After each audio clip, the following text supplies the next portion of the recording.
So in this video, I'm going to explain the real-time data processing pipeline. So I'm using here Kafka, Lambda and DynamoDB and Amazon S3. I'm going to publish the message in Kafka topic. This will trigger AWS Lambda and Lambda will pass those messages and will store those messages in Amazon S3 and it will store the it will also store the messages and log information everything in DynamoDB for audit purpose. In order to do this, I'm going to create I have created an IAM role for AWS Lambda which requires access permission to read data from Secret Manager to write to CloudWatch logs, S3 and DynamoDB. Now I'm going to show you the program.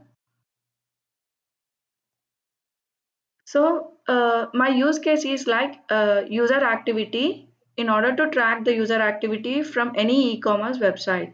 As I can't access, I don't have the option to track to get the information of the user activity from e-commerce. I've simply created a simulate user activity function which will generate random events which are similar to that. So here and I'm passing the topic name as well as configuration details. Topic name is a user activity topic and this is the program which will produce the messages. And this is the Lambda function and the code I have written in the function is this one. Uh, I'll just I'll just explain in brief.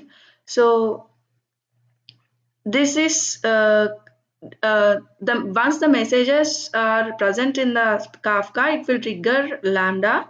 So this is just checking whether the event this is doing an initial check whether the messages are in the dictionary format or not, whether they are in key value or not, and then it is parsing those messages and decoding the messages. Once the messages are decoded, I'm parsing the messages and creating a data frame for storing those messages and then I'm loading it into S3 path. Then I'm using the information and passing that information into DynamoDB table. You can see I have created DynamoDB table for audit purpose. Now let me run.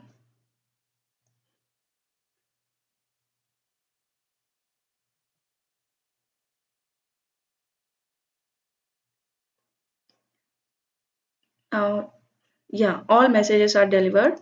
So let's check S3 CloudWatch logs.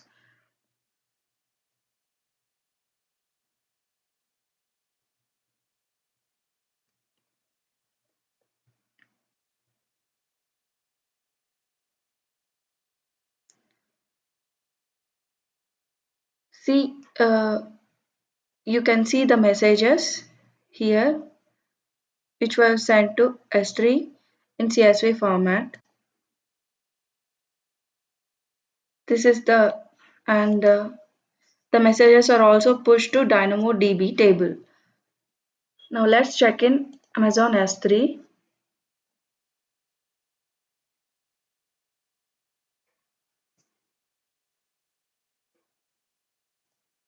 and you can also see in DynamoDB table.